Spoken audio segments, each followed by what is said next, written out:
Hello, welcome to the Flute 360 podcast, where we incorporate a panoramic view of flute-related topics. I am your host, Heidi K. Big A, and this is episode 170, an interview with Dr. Amy Likar.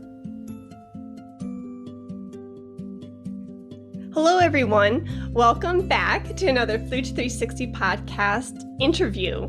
I am so excited that you are here today, and I just want to direct your attention to the fact that this talk is also being recorded via video. So I know that this is a new element for us Flute 360 listeners, and I want to bring that to your attention, especially for this series. Not only will you get to see myself and Dr. Amy Likar in action, but it is so important to this, notion of this health series. There's a skeleton behind Dr. Amy Likar, and we're going to be talking about the body and movement, and what better way to, illustrate some of these concepts through the visual element. So go over to YouTube and check out the Flute 360's YouTube channel for the video component. Without further ado, thank you so much, Dr. Amy Likar, for being here, and I cannot wait to dive into this subject with you today. Well, Heidi, thank you so much for having me, and I really look forward to our talk.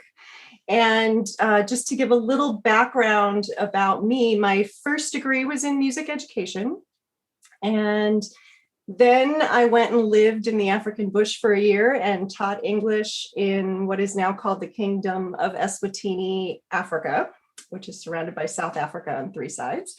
Then I came back and entered a master's degree program at Ohio State and did my master's and doctorate at Ohio State.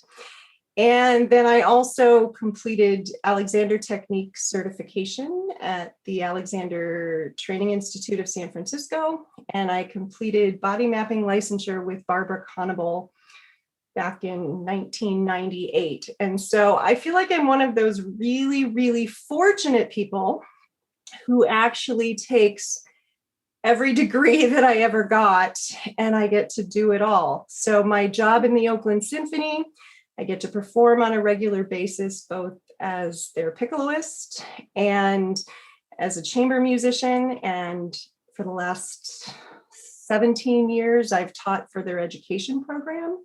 So I mentor in the Oakland Unified School District. Every fall, I usually start a huge number of flute players. Then I'm the director of training for the Association for Body Mapping Education. So over the years, I've mentored numerous professional musicians in their professional development to teach the course that Barbara Conable started, called What Every Musician Needs to Know About the Body. And so for me, I feel like I'm one of those really, really fortunate people who on a regular basis, I decidedly do not get bored. Everything that I do in terms of body mapping and Alexander Technique, I think helps me grow as a musician and a performer. And then what I do as a musician and a performer, I think informs the teaching that I do in the realm of musicians' wellness. Oh, amazing. Thank you for that background. Yeah. What was it like working with Barbara? So she's a tour de force, and I guess the biggest thing, I studied with her. So I was introduced to the Alexander Technique through William Conable at the Ohio State University. And I took a winter workshop with her and then started studying privately with her after I was in a car accident. And I think of her as a huge cheerleader. Okay. So for me, most of my lessons with her were at the flute with three-way mirrors, because her studio had mirrors on three sides, and I would videotape my lessons. And for me, it was one of those instances where she really helped me figure out how I was moving and how it was impacting what I wanted to do musically. I think of one, and we flute players tend to be stressed out type A personalities. No, not us at all. And I do remember when I was working, I remember this very clearly, actually. I was working on the Lieberman Flute Sonata and had also been prone to having jaw pain as a jaw clencher. And I'm also a pianist, so tendonitis in both my forearms as a pianist. And I remember working on the Lieberman Sonata and going and playing it for her. And she was like, Amy, you have to take the sound out of this, right? And this is the second movement, which you all know, and super fast and high and technically challenging. And she just had me turn my head joint so that I was blowing air into the back of the head joint. And she had me take the sound element out of it. And she was like, do you see how you're moving your fingers? Like, is that really efficient? Is that really helping you fulfill your musical ideas? And she also helped me realize that I would lose self-awareness really quickly whenever I was playing something technically challenging. So that work with her really, really helped me change how I was practicing. Okay. Yeah. So you mentioned that you were in a car accident. I'm so sorry to hear that. Was that situation and that event one of the, I don't know, driving forces into you studying within this field? Well, I first started studying Alexander right when I showed up at Ohio State University because I was a jaw clencher, and Catherine Borst Jones said, hey, this class is here, go take it. And so I took William Conable's class, I think 3 times while I was a master's student and another 3 times while I was a doctoral student. And concurrently, Kathy taught a performance enhancement class with a sports psychologist named Neil Newman. So the same time I was studying Alexander technique, I was doing a lot of the James Lair, knee-high Chickset knee-highs, flow, Barry Green's books, just a lot of the mental toughness type stuff. But when I was rear-ended and just had a lot of neck pain. And I think it was Kathy again that said, you should go take private lessons with Barbara Conable. And actually, my husband and I took joint lessons with her because he was sitting in a desk all the time and was having low back pain. So the two of us would go and take lessons together and then monitor one another at home and gently say, hey, notice what you're doing. Hey, notice what you're doing. So that was really helpful to have someone to share that experience with. And then that was around the time she was formulating the What Every Musician Needs to Know About the Body class.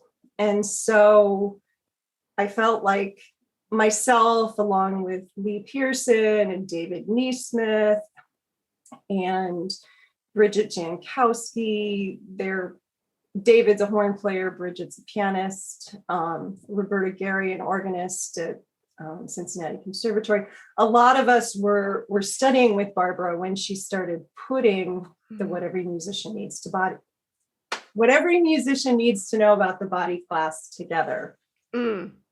Did you take that class initially in the early stages with Lee Pearson? No, I took it in the early stages with Barbara Conable when she was formulating the class.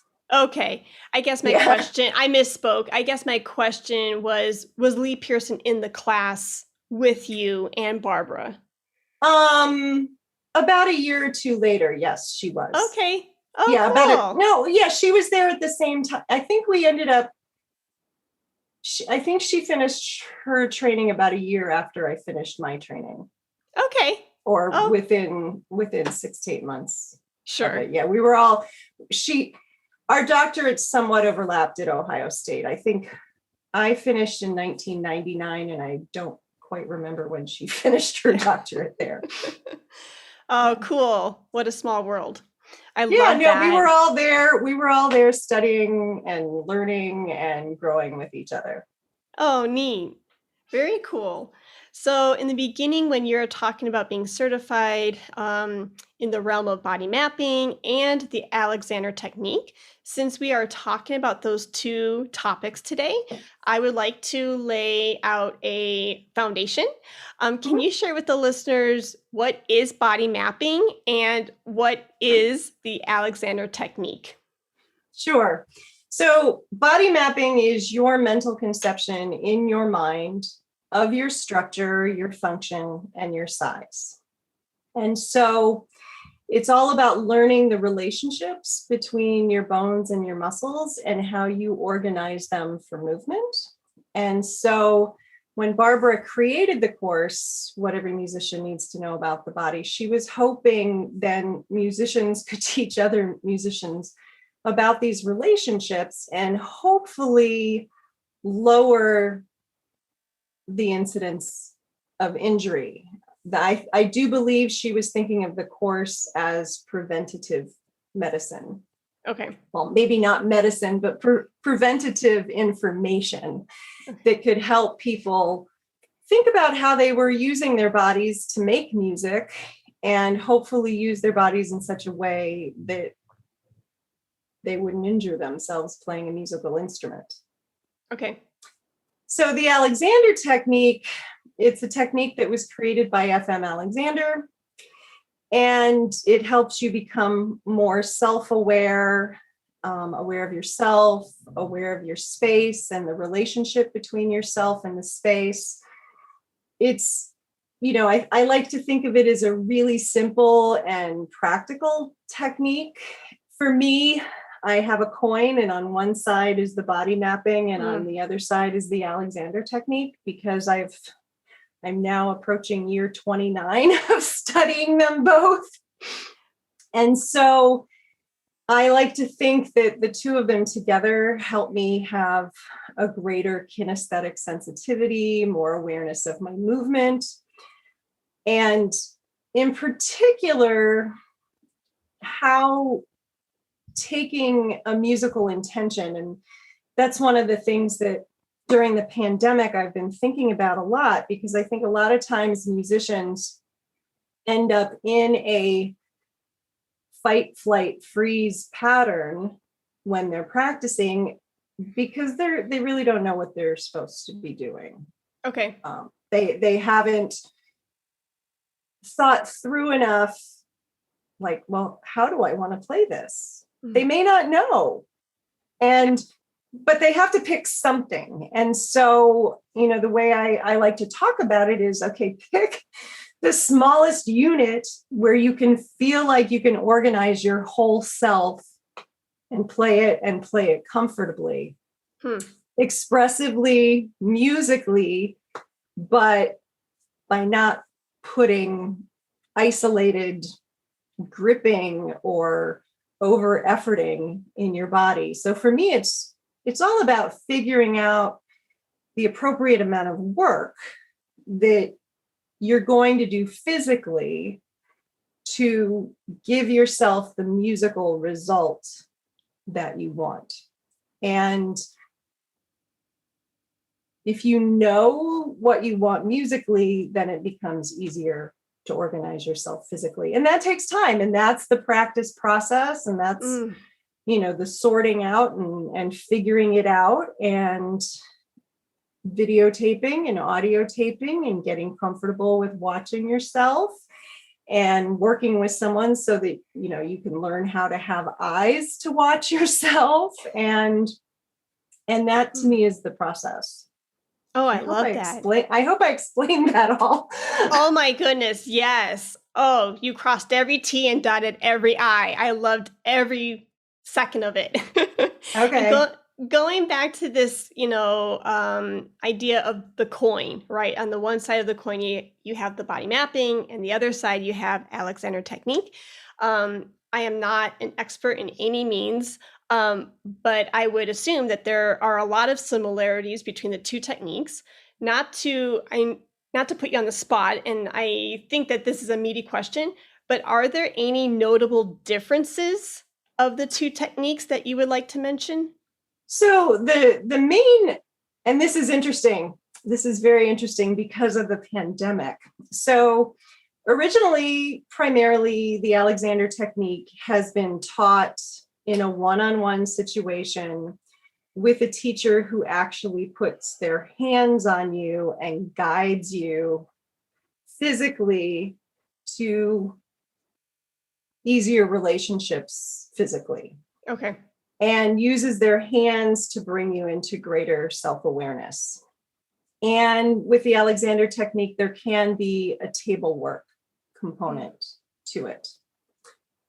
With body mapping, you're purely working with the thinking and using anatomy and anatomical images and helping students. One of the common things that we teach is, how the skull balances on top of the spine and suddenly a spine appears, how the spine is delivering weight into the pelvis and the legs, and how major joint mobility works within the body, and how the ribs and the arms are supported by the spine, and how the pelvis interacts with the legs, and how your hip joints, knee joints, and ankle joints support your pelvis and your spine, and how your spine. And so it's this whole body understanding that can take some time to figure out. I'm still making discoveries. It's part of the reason I love teaching this information, because I'm always learning something new. The learning never ends. We're complicated people, and it's like, okay, where's my curiosity going to take me today? And usually when people get into trouble, it's because something needs to change. And if you don't want to become aware of what you're doing and how it may need to change, then this technique isn't going to help you. So if you're so married to like the way it's always been done, then both body mapping and Alexander technique can challenge your thinking a little bit. But if you're kind of open to what the possibilities are, and for me, it's like, how moving can I make this performance? How musical can I make this performance? And what are the movements that are going to get me to do it? Yeah, fair. No. Yeah, I love that word, curiosity. We need to be curious, just in life in general, kind of like a young child and how they experience the world, right? Absolutely. Yeah. Absolutely. Curious in the practice room, curious like, oh, if I were to do this or that, or, how would that affect the sound? And then I will say that then when you're in the performing arena, you let that all go. I see. And performance becomes performance, and you don't second guess yourself. Sure. That can get you. Yeah. That gets you into the over-analysis paralysis and like, I'm not doing, So when you walk on stage, it's like, I've done the work and now I'm performing. And I hugely advocate practicing performing. So somebody that I've coached with over the years is Burton Kaplan, who's written the book Practicing for Artistic Success. He's a string player. And in his book, he talks about the technique of the first try, where you set up a video camera, you set up a time in your date book to say, okay, I'm turning the camera on and I'm performing. And then you go and you bow and you perform and you don't stop and you do it. And then you wait a little bit and then you watch it twice. Once where you're taking notes for how you're going to improve your next practice session and the spots that need your attention that aren't quite getting the flow that you want, or you're not quite feeling the emotional impact of the character that you think you're giving in the music. So you're listening to it once as the performer, and then you're listening to it once as an audience member. I always tell my students, listen to it as if grandma was listening. And, congratulate yourself for what you're actually doing well. I mean, musical performance is ephemeral. It disappears right after we do it, except now with all this recording. Right. and there's always, it's a continuum. It's not a deadline. It's decidedly a continuum. I love that. And I think that's one of the things, when we're in school, we often only perform things maybe once or twice. And then when you get to the professional realm, you realize you're performing things over and over and over and over again. And they only get better and easier and more fluid and more free. And that's exciting to me. Yeah. So, yeah. Yeah, I agree. And I'm so glad you brought up the fact of practicing performing. I was actually going to ask you, do you practice performing? Because that is something that I advocate too, because, we practice, chunking this section, and then sometimes I see my students go on stage and without practicing the actual performance, they're like, a deer in headlights, like, oh my gosh, like, what, going from top to bottom? And it's like, yeah, this is a new experience. We need to like bring that in the practice room and actually practice that performance. So that way you're comfortable when you actually go and do it. Right. Yeah.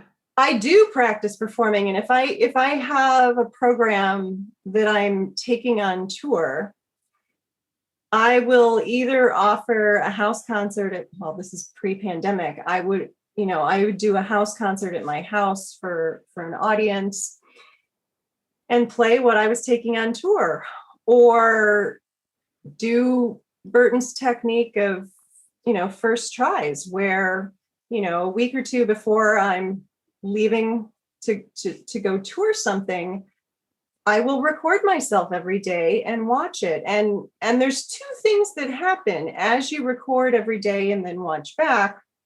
You get used to the performing.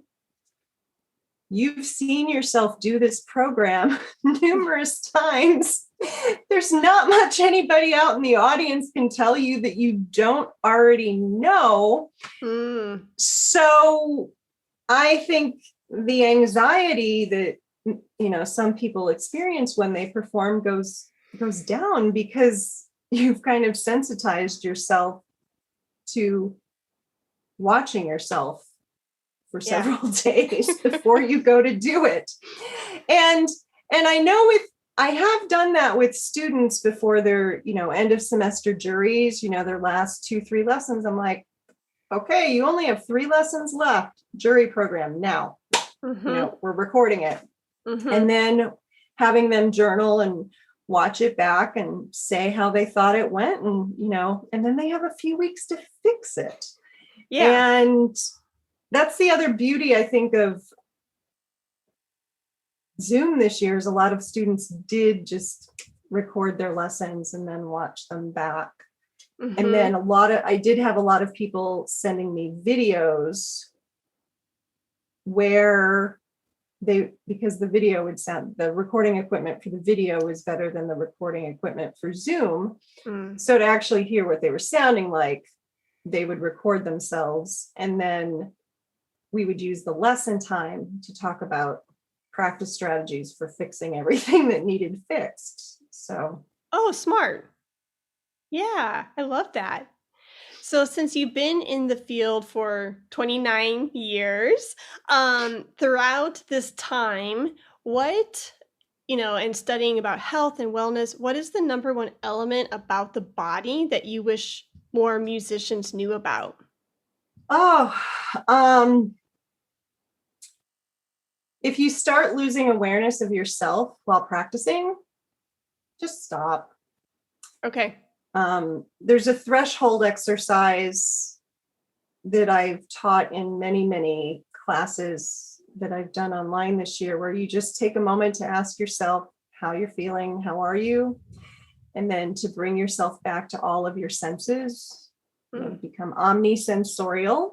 And then just cue in on something in the room that you love.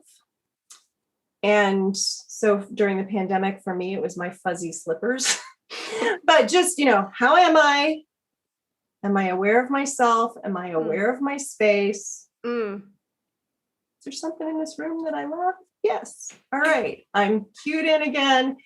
And then, because if you lose awareness of self, and I'll freely admit this, when I started studying with Barbara, she asked me this question, how long I could be self-aware while practicing. And I was like, oh, I don't know, an hour. And then I set a timer, and it hit me like, I don't, those Roadrunner cartoons where the weight squashes the, I realized I could only stay aware of myself for like 6 to 10 seconds. And so for the last 29 years, I've been working on being aware of myself while practicing. And I will say now I still, I'll set a timer on my watch for, 10 minutes or something like that. And I'll have it vibrate and I'll be like, hey, am I still in the picture here? And if I can say yes, then I keep practicing. But if I'm like, not quite, then I might, go lie on the floor, roll around with the physio ball, do some whole body stretching, sip a cup of tea, and then, reconfigure and think about, okay, if I lost my self-awareness so quickly, do I really know what I want with this piece of music? And then, maybe it's going and listening to a recording of it, or taking a look at the score and seeing how the meter and the rhythm, work with one another. And I do some practicing away from the instrument to get my thinking a little bit more clear, rather than to be like, I got to learn these notes and rhythms, and you're just like pounding it out. Yeah. To me, it always just helps to take a step back, and then the body stays healthier. I think the other component that for me, because of my own medical history of having a cesarean section and different things, different sporting things that I've done where I've injured myself, I do actually work out, once a week with a personal trainer who is trained in proprioceptive movement, who watches me like a hawk, and, actually works, I'm getting ready to do some hiking. And so we've been doing a lot of, foot and ankle and hip joint stuff, so that as I go out and hike for hours and hours, that I feel like my legs have the stability and the flexibility to keep me from falling. I love that. And, especially what I love hearing is, somebody as wise and as somebody who is an expert in this field, who has been doing this for almost 30 years, for you just to say, I'm still learning, life is still showing me things, and I'm not done yet. I'm continually growing. It's a good reminder for me. Yeah, I'm a work in progress. You can ask my family. I'm just like, I think we're all works in progress, but okay. I'm a work in progress. Yeah, no, that's great. So, if you don't mind, diving into maybe some exercises, anything that would help the musician in their practice session to help with prevention of injury, or any exercises to help with the awareness, I think that would be great. Great. So one of my favorite things that I've done to keep me sort of cool, calm, and collected through the pandemic is one of the books that I've read over the pandemic is James Nestor's Breath. I forget the subtitle of it, but I think James Nestor Breath will get you there. Okay. And one of the things he talks about in there comes from yogic traditions, which is alternate nostril breathing. And I don't know if you've ever done any alternate nostril breathing, but it will calm you down faster than anything. One of the programs that Jim Brody, who's the director of the Musicians Wellness Center at CU Boulder, he and I taught for several weeks at a performing arts high school in Maryland throughout the pandemic. And we had a lot of stressed out performing arts students. And so one of the things that they felt was really helpful was alternate nostril breathing. And so I'm going to demo it, and I'll do the 4 count with one hand, and then I'll show you what I'm doing. So I'm closing one nostril with my thumb, and then I'm going to inhale through the other nostril for a count of 4. And then I'm going to switch. And then I'm going to inhale on that side.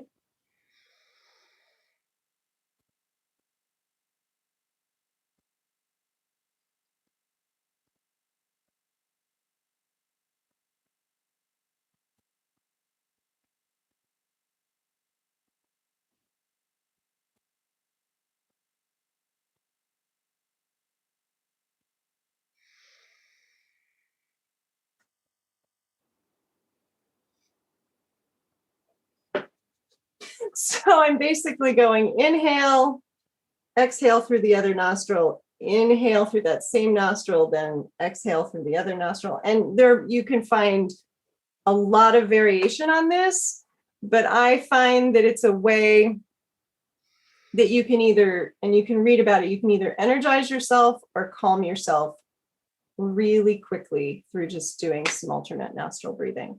So that's thing number 1 I'm going to offer. Thing number 2 I'm going to offer is just getting a good sense of your skull and sort of palpating your whole skull. And I'm sitting down right now, so I'm thinking about my sitting bones on the chair, and that I've got a nice, my torso is over my sitting bones on the chair, and my legs feel nice and easy. And I'm just thinking about the ease and mobility of my skull. I'm taking my fingers just right up under my earlobes, or you can put them in your ears, but my AirPods are in there, so I don't want to do that. And like if our fingers could touch, it would be just above and behind our uvulas. So the uvulas, the end of your soft palate, it's that little thing that hangs down in the back of your throat. And if you just think above and behind your uvula, again, you may notice that might bring some breath in, and you're just thinking about a little bit of ease there.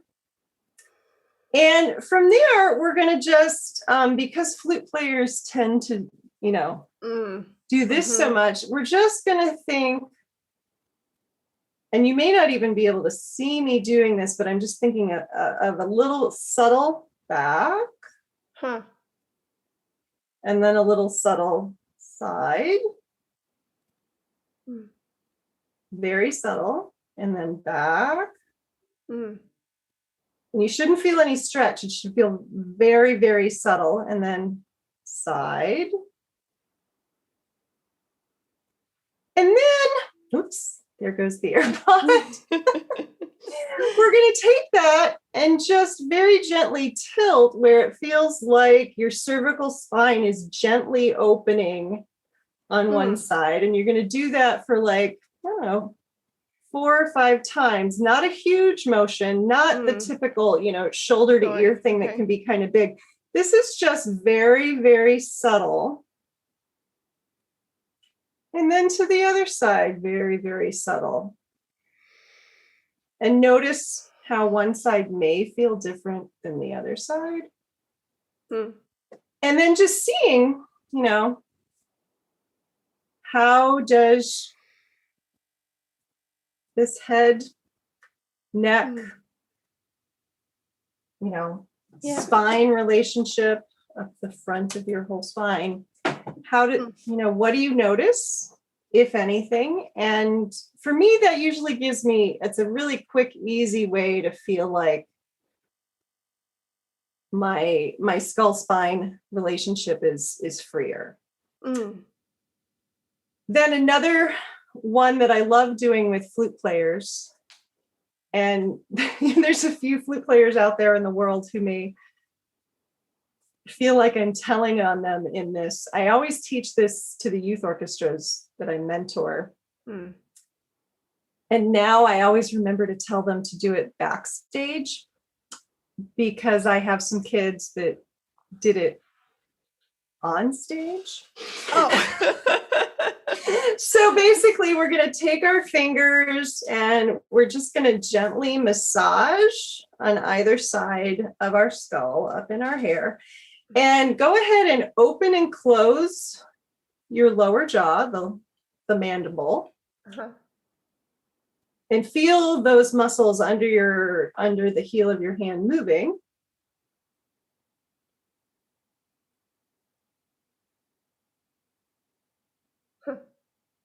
You might want to bring them a little further forward. Forward. Okay. So just like right here up on the side of just above your ears. Okay.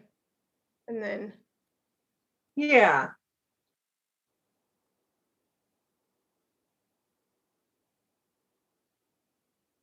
So that's your temporalis muscle up here, and it's just kind of jiggling it around and loosening it up a little bit. So, okay. Now we're going to take our knuckles and we're going to go from this kind of ear flap along the cheekbone and into our nose. So we're just going to kind of take our knuckles, and you might find a tender spot there, and you just kind of give it a little love. And then I'm going to bring that in. So imagine a high school flute section on stage in a youth orchestra doing this. It gets even better. So now you're going to take your index and middle fingers and gently just palpate up under your jaw. And then we're going to slowly stick our tongues out, and then very, very, very, very slowly let it ooze back into our mouths. So.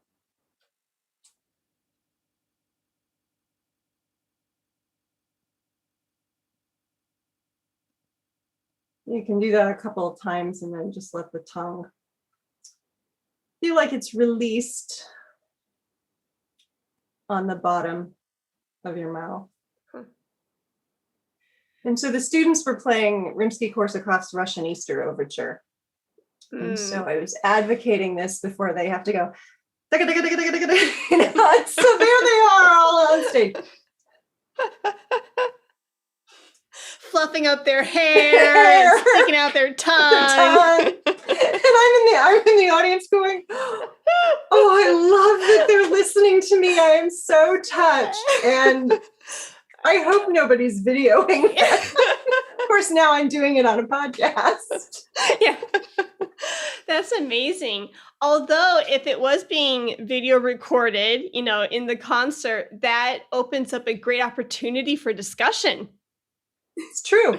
It's true. Yeah. So how does your tongue and jaw feel after doing that? Yes, I didn't realize before the exercise that there was actually some tension on the right side of my jaw. And then going through it, I felt like it kind of evened out a little bit more with the left side. Right. And so to me, that's really useful because sometimes people, I know for me, sometimes I play a little off to the side and one side will feel a little tighter than the other side and my mouth is a little asymmetrical. So that to me always like, okay. Yeah. And so it's helped me tremendously with any sort of jaw or tongue tension. That is interesting because I do play off to the side too. My aperture is a little bit more to the left.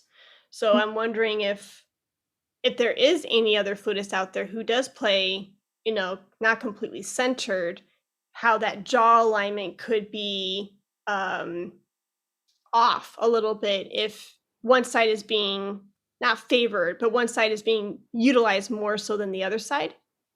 Right. And so I would say we're all pretty, I hate to say it, asymmetrical. Yeah. And nobody has the same lip shape. And so this for me is just a way of like, okay. Yeah. Checking in. Yeah. Freeing it up. And yeah, it can keep you, for me, it's one of those useful things where with articulation, I think you build up your endurance over time. And so,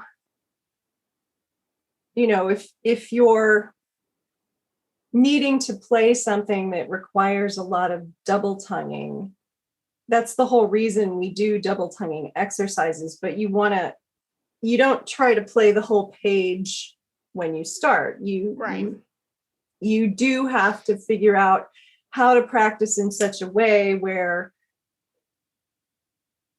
you're just doing small portions and then you're increasing your load. It's sort of like you wouldn't go to the gym and start with the hardest workout, but for some reason flute players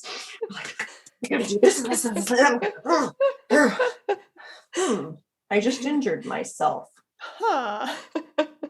I wonder so why. I mean, you do have to approach it, I think, like an athlete. Okay. Yeah. 5 pounds, 10 pounds, 15 pounds.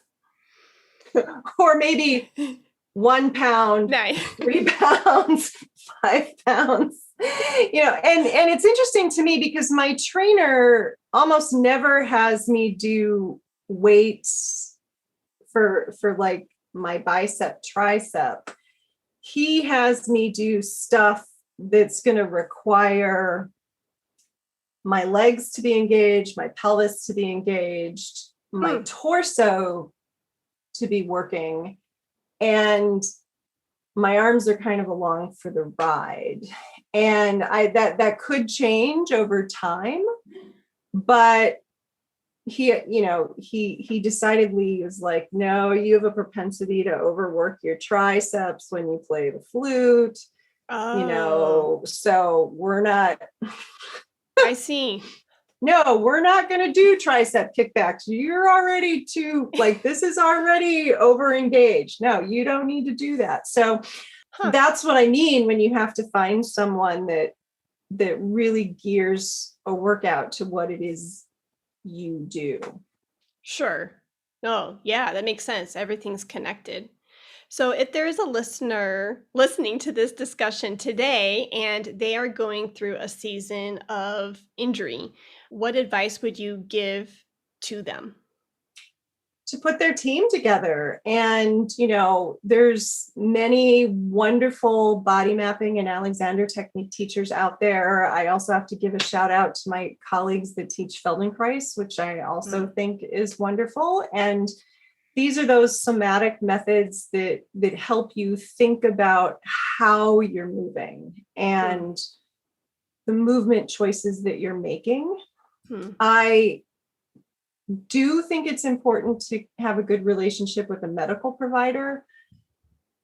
I do know of people in my past who, had bone metastases from cancer, but they thought they were misusing themselves. And so it's important to have a medical provider that knows you and knows your medical history. But for people to also be their own best self-advocate, because I know the medical community can, they can be like, oh, just go rest for a while. And it's like, well, you might not be able to rest. You might need to make your living. And so, find the providers and the practitioners that can help you return to play, that can help you come up with a plan, that can help you return to play physically healthy, mentally healthy, and get you doing what you want to do. Yes, thank you for that. So speaking of injury, this is just my perspective, but I think and I feel like this topic within the music community is a little taboo, and it's kind of hush hush to talk about it. Why do you think that is? And how can we maybe remove this toxicity from our industry? So I think, people have not wanted to talk about it because I think they feel like it will eliminate them from the work that they want. But when you look at these surveys that keep coming out over and over again, I think I would like to say I feel like the taboo is changing just because there's so many people out there that have experienced injury either from playing their musical instrument or from just injuring themselves doing something else. Sure. And we want to have active, full lives. And so I think, people need to talk about it. We also, though, we need to talk about how people tend to push themselves.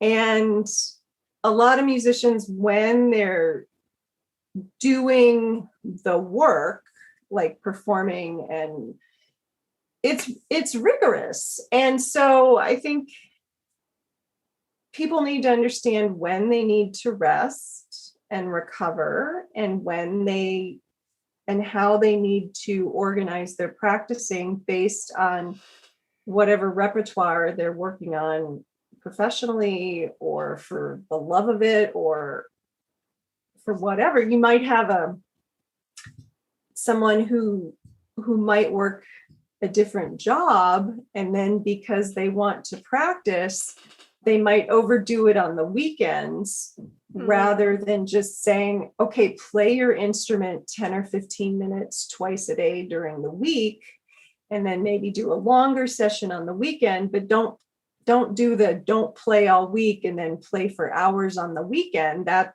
does become a recipe, I think, for injuring oneself. And I think college professors will attest that many students don't practice as much as they should over the summer, and then they come back, and then the program starts, and like 2-3 weeks into the semester.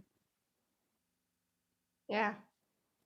And so it's continually reinforcing for the students that playing a musical instrument is like working out.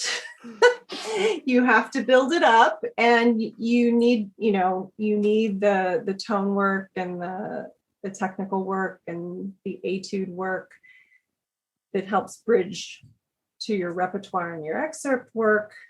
And you need to think about how you're doing it all and include yourself in the equation so that you don't injure yourself. I think people also need to pay attention to how they're using their computers, how they're using their devices. Yeah. Pandemic started, I was in front of the Zoom screen all day teaching body mapping and Alexander technique, and guess who was making an appointment with her chiropractor because her back was hurting? And he's like, how much are you sitting? Oh, yeah, more than I'm used to. Have you been working out? Yeah. No, I'm depressed because the pandemic is happening and everything blew up. So it was, okay. So then he gave me the challenge. All right, for every hour you're sitting in front of a Zoom, you're going to do 10 backwards lunges to make, and nice. That did it. So, yeah. No, it's important to be aware of those activities outside of the practice room. typing, emails. Oh my goodness, as a teacher, a professor, all of us, that's our world, is just being bombarded with a lot of emails sometimes. And just noticing those activities, like what you're saying, like the devices and the keyboards and being in front of the screen, it all can add up if we're not careful and aware of how we're using and treating our bodies. So that comes back to when you asked me the question, like, what was the one thing? I'm like, just be aware Yeah. of yourself and Yeah. and be whole, be a whole being. Don't just be lips and hands or Yeah. Fair. Well, as we're wrapping up this wonderful conversation, do you have any classes or events that are coming up in your calendar? so I was thinking about this, and I have set, I have by the time this airs, several things will be over. So one that I can say is that in October, my duo partner, Rena Urso, and I, we play in the Alcyon Ensemble together. We're going to be teaching a class in October at Flute World San Francisco on October 16th, Saturday, October 16th. She and I, throughout the pandemic, have been teaching a class called Crafting the Beautiful Etude, which combines body mapping and Alexander technique to the practicing of Anderson etudes and mining for melody and how to practice them without injuring yourself and figuring out ways to see what these etudes can teach you and learning that they can really support other things in your playing. And so we have that coming up in October. A lot of the other classes I'm teaching are for people that are training to teach body mapping. And so those are for people that are training to teach body mapping. But as always, I'm open and available. People just email me. And if I have the time, I, schedule people in for a consult or for a lesson whenever we can find a mutually convenient time to do so. Nice. Do you mind sharing your email address? Not at all. It's just Amy at amylikar.com. You can go to my website, amylikar.com. And I'm trying to be better about keeping it updated. And this podcast will encourage me to post that this is coming up on it. And I'm working on being better at getting out regular newsletters. And so just, you can subscribe to my newsletter on my website. And things should be posted up there. I do post things on Instagram and Facebook as well. So follow me. Yay! And I will put all of your links in the show notes below. So if you're a listener listening to this and you want easy access, just scroll on down and you can just click away with ease. So there's that. Well, Amy, in the last segment of the show, I like to do a fun little portion called Pics. You can pick anything under the sun. It can be your favorite book, TV show, etc. What is your pick today for the listeners? My pick today for the listeners is I've become addicted to Burmese tea leaf salad. So I live around the corner from a Burmese restaurant, and I've been eating way too much tea leaf salad. Okay. So if you don't know what tea leaf salad is, check it out. You can buy the ingredients for it on Amazon and have them sent, and then you can put the stuff on your salad. But yeah. I have never heard of tea leaf salad. So Google Burmese tea leaf salad. Yeah, I live maybe a 5 to 6 minute walk away from a restaurant here in the Bay Area called Burma Superstar. And you can ask my husband, tea leaf salad again? Yes, tea leaf salad again. So the dressing is made out of fermented tea leaves, and it's got nuts and sesame seeds and dried lentils and dried garlic, and it's very flavorful and it's crunchy, and you can put salad and peppers and whatever you want in the salad. And then you can put all these crunchy bits, and the dressing is really delicious. Oh my goodness, it does sound yummy. I can't wait to check that out. And speaking of tea, my pick for today is tea as well, but the tea you drink. I am a huge fan lately of Tazo's Wild Sweet Orange tea, and it kind of surprises me because I'm not typically a citrusy type of gal, but this tea is like phenomenal. So you can get it at Sprouts or Target, easy to find, and it's herbal too. So it's good for me. I love that tea. Yeah. Oh, really? Yes, I do love that tea. See, I don't lie. No, it's you don't really lie. good. It's really good. And Yeah. in fact, I often like to drink it for dessert because it's so, it's just a really nice after dinner tea, I think, or and mid-afternoon tea. It's a really good tea. Yeah, there you go. I especially like it because it's herbal, and this girl does not need more caffeine because I'm already like high energy. So herbal tea is best for me. Oh, shoot. Well, go ahead.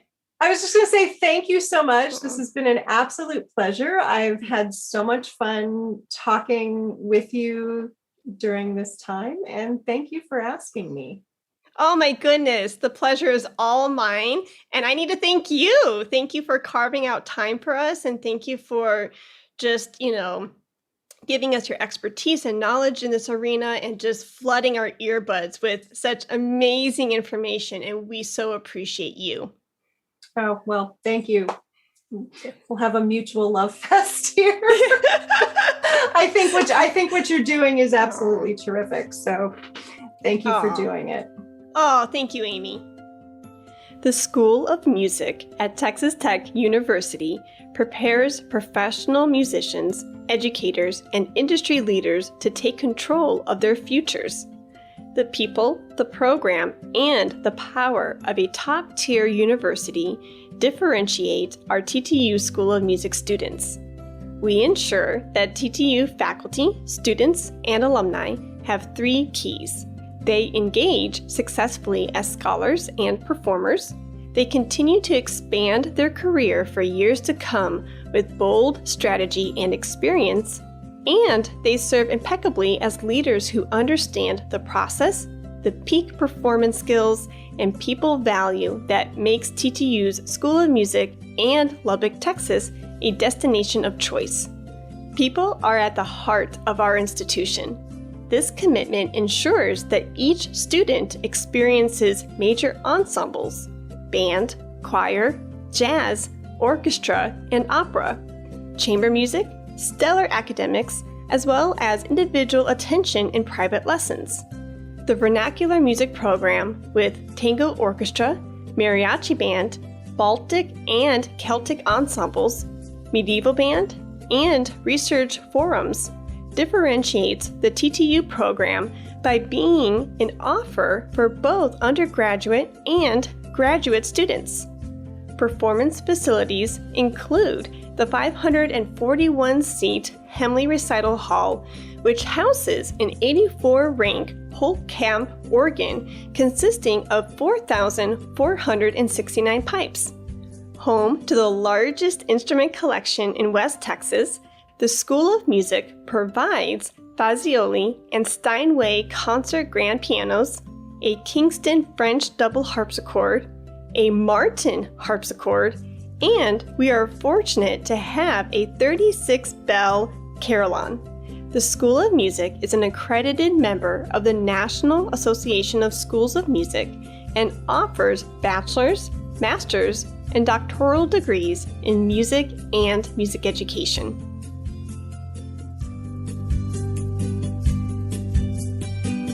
Let's talk about flute.